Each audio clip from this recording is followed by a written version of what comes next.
안녕하세요. 동국대학교 명예교수는 윤명철입니다. 저는 오래전부터 고조선 문명과 해력활동이라는 주제인데요. 결국 원조선의 국가적 성격, 그리고 원조선이 생성되기 이전까지 그 이전에 우리 민족 또는 우리 역사의 활동에 관해서 전반적으로 살펴봤습니다. 특히 생태환경을 주목했는데요. 그동안 우린 역사를 연구하면서 너무나 인간이라든가 또는 국가라든가 또는 사건 중심으로 해석했는데요. 그 모든 것을 야기시킨 가장 기본적인 조건은 생태환경입니다. 인간이 어떻게 먹고 살 것인가 가장 중요하죠. 그래서 저는 생태환경을 통해서 실제로 원조선 사람들이 어떻게 살았는가를 살펴보았고요. 그러다 보니까 어쩔 수 없이 구석기 시대, 신석기 시대, 청동시대, 철기시대 이렇게 쭉 전지역을 살펴봤습니다. 특히 제가 주목했던 것은요. 그동안 학교에서 주목하지 않은 내용을 많이 설명드렸는데요. 그 중에 하나가 동만주 지역에 있었던 바로 생태환경에 있었어요. 동만주는 말 그대로 숲이 많고 강이 많다. 그러니까 거기서는 당연히 어떤 생태환경이 이루어졌겠습니까? 수렵 삼림문화권이 발달하게 된 거죠.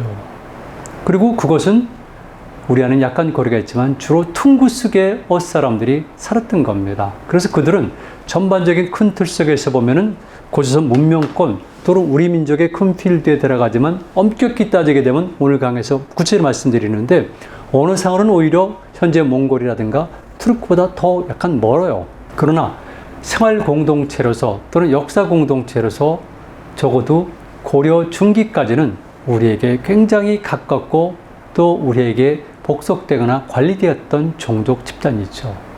참 애증이 교차되는 집단이에요. 예를 들게 되면은 그 전에는 우리와 연관되어 있지만은 금나라에서는 금한보가 신라와 연관이 되어 있다고 그러죠. 그런데 그 이후 보게 되면은 늘 그렇듯이 고려 그리고 조선시대 때 우리를 공격했던 가장 빈번한 세력들은 바로 이 퉁구스 계열이에요. 그리고 마지막에 아시잖아요. 병자호란. 그리고 흔히 말하는 청나라가 이들 계통이니까 우리와는 정말 애증의 관계를 맺고 있는 거죠. 그래서 우리는 이들의 실체를 좀 더 구체적으로 알 필요가 있습니다. 여러분들이 보시는 것처럼 숙시는 동호라든가 예맥과는 달리 알타이어계 중에서도 퉁구스어에 속하는 겁니다. 그러니까 우리랑은 약간 거리가 있는 것이고요. 사료상으로도 보면은 언어가 통하지 않았다는 기록들이 여러 번 나와요. 숙신의 명칭은 시대에 따라 달라지잖아요. 최초의 사례 나온 기록은 숙신입니다. 그리고 삼국시대 전개는 음노란 명칭으로 불려졌고요. 그리고 중간쯤 가게 되면 물길이라고 되어 있지만 고구려 후기쯤 가면은 말갈이라는 용어로 등장하죠. 그리고 여기서 발해라는 표현을 쓴 이유는 이게 상당히 애매합니다. 말갈이라든가 이들을 저는 긍정적으로 보는 입장이거든요. 그래서 발해의 중요한 구성원 중에 하나가 말갈인 건 분명하지만 일본인 학자라든가 우리 역사학자들처럼 그들이 수적으로 많다고 보는 사람은 절대 아니에요. 압도적으로 고려민들이 많지만 어쨌든 발해도 연관이 되어 있고요. 조선시대 때 여진이란 명칭 그리고 만주로 변화가 된 겁니다. 여기에 따라서 약간의 이설이 있을 수가 있고요. 특히 숙신의 문제 같은 경우는 숙신, 직신, 식신이라는 용어로 등장하기 때문에 조선의 또 다른 표현이라는 말들도 많이 했습니다. 그런데 기본적으로 이렇게 숙신 그러면은 여러분들 알고 있는 것처럼 동만주 일대를 중심으로 했던 퉁구스어 계열이다. 이렇게 이해하시면 됩니다. 이 종족 명칭에 관해서 살펴보겠습니다. 중국 학자들의 견해를 일단 소개했는데요. 자, 언어상으로 숙신, 음루, 여진의 명칭이 있는데 이런 것도 우리와 같은 의미라는 주장들이 있어요. 근데 이것들이 동 또는 동이라는 주장이라는 겁니다. 숙신과 여진의 본명은요. 이거 사료상에서 뽑아온 겁니다. 주리진. 그런데 주리진은 즉 동이라고 보는 것이죠. 그리고 여진어가 있는데요. 그 언어에서 동쪽은 주룩 또는 주룩실로 발음을 한다 그래요. 이게 제 연구 성과는 아니잖아요. 그런데 숙신이 왜 주리진으로 불렸을까? 이유를 살펴보니까 동쪽이란 말과 주자라는 말의 발음이 유사하다는 겁니다. 그래서 여기서 나왔다. 얘기를 하는 거죠. 그리고 고대에는 보면은 이런 것이 서로 전환된 경우가 많잖아요. 그래서 주리진은 만주어로 주갑 이렇게 쓰여지는데 뜻은 동쪽 또는 동쪽 사람이라는 것이죠. 그래서 숙신이라든가 음루라든가 여진이라든가 이런 명칭은 그 자체로 보면 동쪽 또는 동이라는 뜻이다. 이게 장박천이라는 사람이 한 얘기예요. 동북공정에서 대표적인 중국적 대변가인데 이렇게 얘기를 하고 있습니다. 그리고 여러분들이 잘 아시겠지만 중국이 동북공정 이후에 장백산 문화론을 비롯해서 이 퉁구스계에 관한 연구가 굉장히 활발해지고 있어요. 그리고 그것과 우리를 분리시키는 작업도 많이 이루어지고 있는 거죠. 그래서 조금 전에 말씀드렸지만 숙신욕은 동안시대와 삼국시대는 음루로 불려졌다. 그래서 삼국시대 초기에는 다 음루로 돼 있어요. 그래서 음루전이라고 얘기가 나오죠. 그리고 후한서 공용전에 보니까 숙신, 진, 불공, 호시. 이래서 이렇게 예전에 숙신들은 있었는데 언젠가부터 이 호시를 바치지 않은 거예요. 그리고 위락에 보니까 음루는 일명 숙신시다. 그래서 이런 것을 교차를 비교해 보면은 음루는 숙신의 또 다른 명칭이다. 그래서 숙신 음루가 되고요. 음루와 물길이 되는 것은 뭐 역사적으로 너무나 당연한 거니까 또 말갈로. 그래서 숙신부터 음루를 거쳐서 물길, 말갈, 그리고 나중에는 여진을 거쳐서 만주소까지 내려오게 되는 거죠. 그렇게 이해하시면 됩니다. 그리고 물길이나 말갈은 만주에서 삼림과 물을 뜻한다. 뭐 당연하지만은 제가 처음 말씀드렸듯이 이 퉁구스교가 살았던 생태 환경은 어마어마한 습지대입니다. 그리고 당연히 물이 많고요. 그들은 그래서 조그만 동물을 활을 쏴서 잡거나 아니면은 채취라는 겁니다. 그리고 그들의 교통수단은 절대 말이 아니라 걷거나 특히 배를 많이 활용을 했죠. 이게 우리 전체 동아시아 역사, 특히 동만주의 역사, 그리고 우리 역사의 한 부분을 이해하는데 가장 포인트가 되는 것이죠. 우리 민족은 절대 기마 민족 아닙니다. 기마 군단을 잘 활용했던 집단이고요. 서북 방향으로서는 기마 문화와 직접 연결되지만 동만주 일대는 이렇게 수렵 삼림문화권과 연결이 되고 있고요. 여기 살았던 대부분의 주민들은 흔히 말하는 원조선 문명권의 반개 종족이고요. 우리 민족 구성원에서도 고대로 올라가면은 저는 굉장히 가깝다고 보는 겁니다. 다만 몽골에 비해서는 오히려 더 멀다. 왜? 언어가 통하지 않았으니까. 후한서 음루전에는 이런 기록이 나와요. 음루인은 모습이 부여랑 비슷했다. 뭐 비슷한 거죠. 그런데 언어가 각각 달랐다. 이런 것들이 여러 군데 나오거든요. 또 삼국지 위지동전도 보니까 음루인은 언어가 부여 고구려와 같지 않다 그랬어요. 그렇다면은 거란계통이라든가 선비계통과는 달리 이렇게 퉁구스 계통은 언어가 같지 않은 것이죠. 자, 이해하셔야 됩니다. 그런데 언어가 같지 않다고 해서 또는 언어가 통하지 않는다고 해서 하나의 문화 단위가 아니다. 그건 잘못된 거죠. 하나의 국가 구성원이 아니다. 그것도 잘못된 거죠. 더군다나 문명권은 다양한 종족과 다양한 문화 집단 그리고 다양한 언어 집단이 있는 거거든요. 그런데 오히려 이 퉁구스 계통들은 너무나 우리랑 가까워요. 그리고 고구려 때는 특히 발해 때는 주된 구성원의 일부였거든요. 그런 면에서 볼 때 언어가 다르더라도 전혀 문제가 없다는 말씀을 드립니다. 그리고 만주의 명칭 중에서 이 만주는 원래는 이렇게 나와요. 이 일은 아마 다른 분이 강의를 하는 걸로 알고 있기 때문에 넘어가지만 우리가 만주적이 호리개의 성기였기 때문에 호리개가 결국은 만주를 가리키고 그 호리개란 말이 계속해서 우리에게 연결이 되는 겁니다. 기본적으로 그래서 물길이라든가 말갈은 기본 물 옆에서 거주하는 사람이다 이런 뜻이에요. 그 만주에서 가장 유명한 도시가 무엇입니까? 하얼빈이죠. 하얼빈 자체가 그런 의미를 가지고 있어요. 그러니까 굉장히 물이 중요했다는 것, 숲이 중요했다는 것을 알 수가 있습니다. 그리고 위치를 얘기하는데요. 숙신, 그건 애매합니다. 그런데 후대 음루, 이건 조금 범위가 좁혀지죠. 숙신이란 명칭이 있었을 때는 동아시아에 우리가 알고 있는 것처럼 각 정치 세력들의 판도가 결정되기 이전이거든요. 그랬을 때 숙신의 성격도 애매모호하고 당연히 숙신의 위치도 애매모호하죠. 그런데 후대 음루를 가면서 점차 위치가 드러나는데 여러분들이 아는 것처럼 삼국지 위지에 보면 광구검전이 있거든요. 광구검은 여러분들 다 배우셨잖아요. 242년부터 시작된 거죠. 우리나라의 간구검이 고구려 침공했는데 동천왕이 김하군을 이용해서 철저히 승리했지만 결국은 패배해서 저 먼 곳으로 도망쳤다. 사실 그 전쟁은요. 동아시아에서 위나라, 총나라, 오나라가 쟁패전을 벌이고 동쪽에 있었던 고구려란 특별한 존재가 역학관계를 만들어가는 과정이에요. 그래서 그 이전에 고구려 동천왕과 오나라의 선권과는 군사동맹이 맺어지고 당연히 외교적으로 북쪽에 있는 위나라 압박하게 되는 겁니다. 그런 과정 속에서 위나라의 관구검이 고구려를 공격한 것이죠. 보면은 이런 기록이 나와 있습니다. 옥저를 지나서 천여리에 가니까 이때 숙신의 남쪽 궤에 도착했다. 이런 닿았다. 숙신의 남쪽 경계에 닿았다. 이런 기록이 나오고 있거든요. 괄지지에도 역시 보게 되면은 구체적으로 나와 있어요. 동부로 8,400리다. 그러니까 이런 걸 근거로 했을 때 그 당시의 음루 위치는 현재 흑룡강 중부에서 연해주 북부까지 걸쳤을 것이다라고 추정하는 겁니다. 그래서 현재 우리가 있는 동만주 지역에서 약간 북쪽으로 올라가면서 흑룡강 중류역이 나타나는데요. 거기서부터 연해주 지역의 남부뿐만 아니라 북부까지 걸쳤을 것이라고 주장을 하고 있고요. 그때 구체적 증거는 아직 드러나지 않지만은 연해주 남부 지역만큼은 고고학적 유물들이 많이 드러나고 있어요. 그리고 그 위에 말갈로 변화됐던 발해시대 때 그들의 위치를 보게 되면 현재 연해주뿐만 아니라 연해주 북부 지역까지도 그들의 활동 범위였었다는 걸 알 수가 있고요. 그리고 흑룡강 중부 지역은 당연한 것이겠지만은 그때도 그렇고 발해시대 때도 흑수말갈이 있었기 때문에 기본적으로 퉁구스 계통들은 이렇게 송화강을 쭉 따라 올라가다가 나중에 흑룡강을 만나는 중류의 일부에서부터 시작해서 연해주 일대가 그들의 활동 범위였었다. 이렇게 얘기를 합니다. 그리고 우리의 연관성을 나타내는 기록이 있는데 부유의 동북 일천여리에 있고 바다를 접했다. 그렇다면 당연히 연해주 남부 그리고 북부 지역이 아니겠습니까?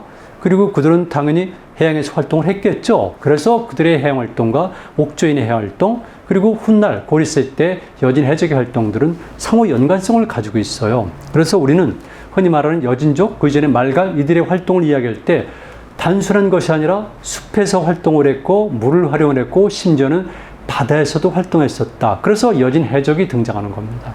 또 이런 기록이 나오죠. 남쪽은 북옥조와 닿고 북은 그 끝이 어딘지 알 수가 없다. 그렇다면은 북옥조와 음루가 국경을 접하고 있었네요. 그렇다면 북옥조 밑에 남옥조가 있고요. 또 우리는 사료생에는 동옥조가 있는데 그렇다면 동옥조의 위치, 남옥조의 위치, 북옥조의 위치를 다시 생각할 필요가 있는 거죠. 그래서 나이 든 분들이 배우는 것처럼 현재 동해는 강원도 일대 그리고 옥조, 남옥조는 현재 함경도 남부 일대 그 정도는 아니죠. 지금은 점점 북상해서 그래서 우리가 알고 있는 남옥조도 두만강 이북까지로 보고 있는데 그것은 더 확장될 가능성이 있습니다. 실질적으로 어떤 사례의 기록을 보면 옥조와 그리고 그 당시 있었던 말갈의 성격에 약간 혼선을 빚게 하는 그런 기록들도 나오는 거죠. 그만큼 말갈과 옥조는 우리의 연관이 깊은 겁니다. 그래서 지금 현재 이 지역에는 다구르족도 있고요. 에벤키족도 있고 오론촌, 그다음에 우대계 이런 종족들이 있는데 다구르족 같은 경우는 본인들이 고구려 후예라고 그러니까 퉁구스에는 다르다고 얘기를 하지만 또 퉁구스계라는 견해도 있고요. 그 다음에 에벤키족 계통들, 오론촌 계통들, 그 다음에 우대계족들이죠. 우대계족은 시대에 따라서 달리 불려지고 있고요. 지금은 혁철로 불려지고 있고 흑룡강 넘어 러시아에서는 나나이족으로 불려지고 있는데요. 이들은 전부 다 퉁구스 계통입니다. 이들이 사실은 굉장히 동만주족부터 그리고 연해주 남북bil대에서 큰 영향을 끼친 집단들이죠. 당연한 것이겠지만 이들은 생태환경 자체가 굉장히 험악하고 많은 사람들이 거주하는 공간이 부족하고 교통과 통신이 발달하지 못했기 때문에 강력한 정치 세력으로 대두할 수는 없어요. 다만 그들 중에서 그래도 넓은 토지에서 농사를 일부 짓고 그다음에 많은 주민들이 주거하면서 정치 세력을 결집할 수 있는 것은 어디겠습니까? 당연히 남만주 일대겠죠. 그래서 동남만주 일대, 두만강 하구를 중심으로 한 지역에 있었고 나중에는 고려시대 쯤 가게 되면 압록강 유역까지도 와서 나중에 서희가 강동 육주를 개척하게 되는 계기를 마련한 겁니다. 그래서 이 여진, 이 퉁구스계 존재는 우리 역사에서 정말 복잡하고도 영향을 끼친 존재라는 겁니다. 우대계족이 많이 지금까지도 알려져 있는데요. 근대 말에 보면 우대계족들이 서양인들이 많이 소개가 됐습니다. 그런데 그들은 수나라 당나라 때는 말갈에 흑수부가 있었는데요. 그래서 발해 2대 무왕 때는 북으로는 흑수말갈을 공격하고 그리고 바다로는 현재 수군을 방해해서 산동반대 등주성을 공격하거든요. 이때 늘 발해에 저항적이고 발해와 전투를 벌인 것이 흑수말갈이에요. 흑수란 것은 현재 흑룡강을 말하거든요. 그래서 이렇게 말갈의 흑수부에서 발전한 것이 우대계고 지금 그들이 현재 블라디보스토크를 비롯한 이런 지역에서 남아있는 거죠. 많은 사람들이 지금 북만 지역을 답사합니다. 가게 되면은 흥할령 주변 지역과 이런 답사하게 되는데 거기 가면 반드시 보게 되는 것이 오론천, 그다음에 에벤키 이들과 연관된 박물관에 가요. 가게 되면 거기는 손비 계통의 유물과 유적 그리고 이렇게 퉁구스 계통의 유물과 유적이 있거든요. 그런데 그것을 보면은 우리랑 상당히 유사하거나 우리가 연관성 있는 것들이 많이 보여져요. 그러다 보니까 많은 사람들이 그들과 우리의 관계에 대해서 확대 해석하는 경향도 있죠. 당연히 우리랑 연관이 있지만 분명히 말씀드리는데 역사적으로 우리의 생활 공동체, 역사 공동체에 들어갔지만 언어상으로는 약간의 차이가 있다. 그리고 우리가 일부 혈연적으로 연관이 있지만 실질적으로 역사적으로 볼 때 늘 우리에게 갈등을 일으키는 존재는 그들이었었다. 남쪽에는 외인들, 북쪽에는 흔히 말하는 여진 계통의 사람들이 있었던 거죠. 또 나와요. 좀 전에 말씀드렸죠? 언어에 관한 문제. 삼국지 위지동전 옥저전에 나오는 기록입니다. 옥제 언어는 고구려와는 크게 같아요. 그런데 때로는 약간의 차이가 있다라는 겁니다. 이때 약간의 차이라는 것은 바로 말괄과의 연관성을 염두에 둘 수밖에 없는데 그거는 다른 기록 때문에 그래요. 그래서 옥저는 어떤 곳에서는 우리와 특히 고구려와 언어가 통했다는 것이 나오고 어떤 기록에서는 이렇게 차이가 있다는 기록도 나오는 겁니다. 근데 우리는 분명히 옥저를 우리 역사로 편집시켜 놓고 있잖아요. 그렇다면은 고구려도 그렇고 그 이전에 원조선도 약간의 언어가 차이가 있더라도 그들은 하나의 권, 하나의 정치권이었었다. 이렇게 보는 거죠. 그래서 앞으로 역사학에서도 고구려와 혁철족이죠. 지금 남아있는 혁철족, 러시아에서 나나이족이라고 부르는데 이런 에벤키 계통, 즉 퉁구스 계통의 종족이라든가 또는 언어라든가 문화적 연관성을 검토하는 겁니다. 그런 의미에서 시간이 지나게 되면 언어가 꼭 동일하고 차이가 있다를 떠나가지고 우리 문명권과 깊은 연관이 있다. 다만 이것이 중심부가 아니라 주변부다. 이렇게 볼 필요는 있는 것이죠. 제가 사진을 뽑아봤는데요. 왼쪽은 전형적인 퉁구스계의 얼굴입니다. 어떻습니까? 이게 여진족의 얼굴이에요. 오른쪽은 모리다와의 그 다구르 박물관에서 찍은 건데 다구르인들이 있죠. 근데 다구르인들은 본인들은 고구려 부여계와 깊은 연관이 있다 그러고요. 그리고 부여 또는 고구려의 건국 신화와 유사한 신화를 가지고 있다고 주장을 해요. 그런데 학계에서는 대체적으로 이렇게 퉁구스계로 분류하는 경향도 있습니다. 그 다음에 맨 아래 사진은 나나이족인데요. 흑룡강에 보면 중유족의 동강시라는 시가 있습니다. 거기 혁철족 자치 지역이에요. 그런데 중국에서는 혁철족이라고 부르고요. 발음은 해지안 그렇습니다. 그런데 그 강을 탁 건너가게 되면은 이 사람들은 나나이족이라고 불려지고 있어요. 나나이족. 나나이족은 러시아의 소수민족과 하는 데서 굉장히 의미를 가진 종족이고요. 실질적으로 하바롭스크 주변 지역에는 나나인들의 자치 지역도 있습니다. 자, 한국 사람들이 최근에 들어서 많이 가고 있죠. 가격달기, 자거타지죠. 여기 오른쪽 박물관 앞에 가니까 이렇게 동상이 서 있습니다. 어떻습니까? 이게 흔히 말하는 퉁구스계에서 한참 발전했을 때 어떤 기마 군사의 모습을 갖고 있는데 여러분들이 금나라를 통해서 또는 후에 청나라를 통해서 마치 이들이 기마 민족이다, 기마를 잘 다룬다 생각하지만 사실은 그렇지는 않죠. 다만 그들이 서쪽으로 진군하고 그 다음에 서남쪽으로 내려왔을 때 비로소 이렇게 기마 군단의 능력을 갖출 수가 있었던 겁니다. 그런데 그 전까지는 그렇지는 못해요. 그래서 오른쪽에 보면은 선비족의 탁발부가 세한 금동관인데 역시 여기 오른쪽 박물관에 전시가 되어 있어요.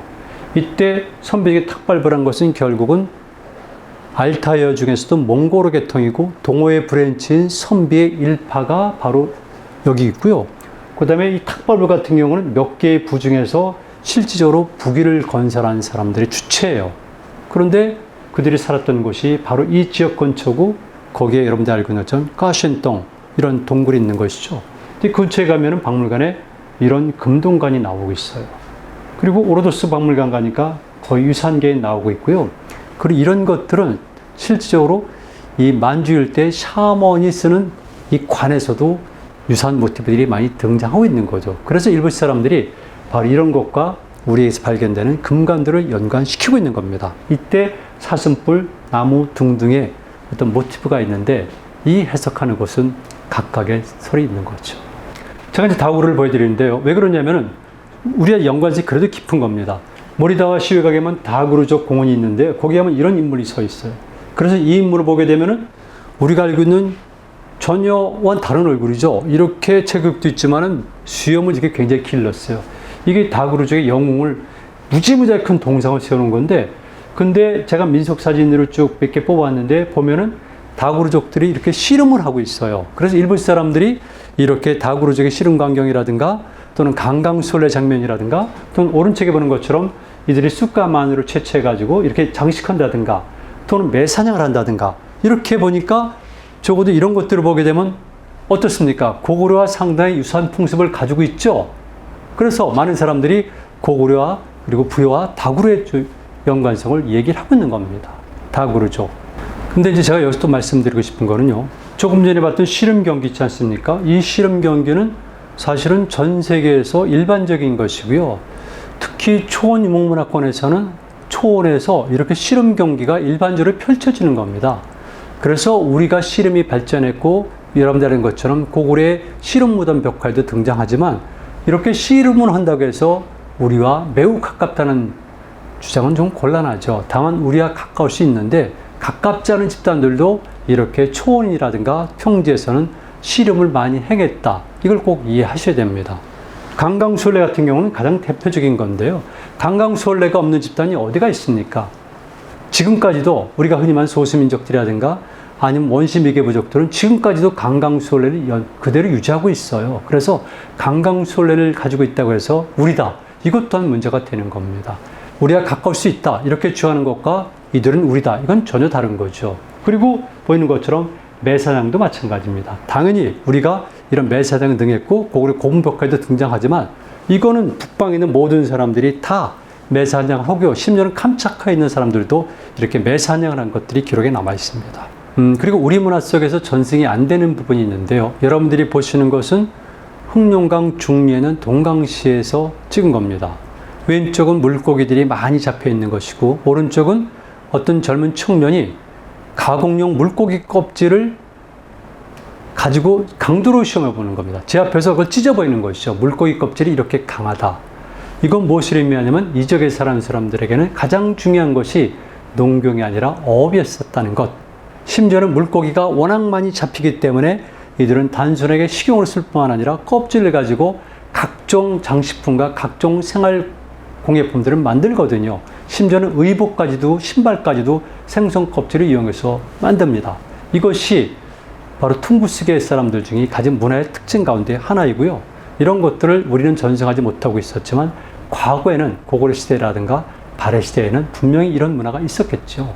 그리고 여기 거주하는 사람들의 신앙독을 봤는데 말 그대로 샤머니즘입니다. 샤머니즘이라는 것은 말 자체가 퉁구스어 샤만에서 나온 거거든요. 샤만에다가 ISM을 붙여서 샤머니즘이라고 명명한 겁니다. 그래서 동북 시베리아에 있었던 특별한 종교 현상을 샤머니즘이라고 부르는데 그 샤머니즘의 본향이면서 샤머니즘의 주된 담당자들이 바로 알타이어계의 퉁구스 계통 사람들이고요. 이 사람들을 부르는 것이 보통 흔히 말하는 여진족입니다. 그래서 이 동강시 주변에 가니까 혁철족의 신앙독으로 봤을 때 오른쪽에는 완벽한 무당의 모습이 보이죠?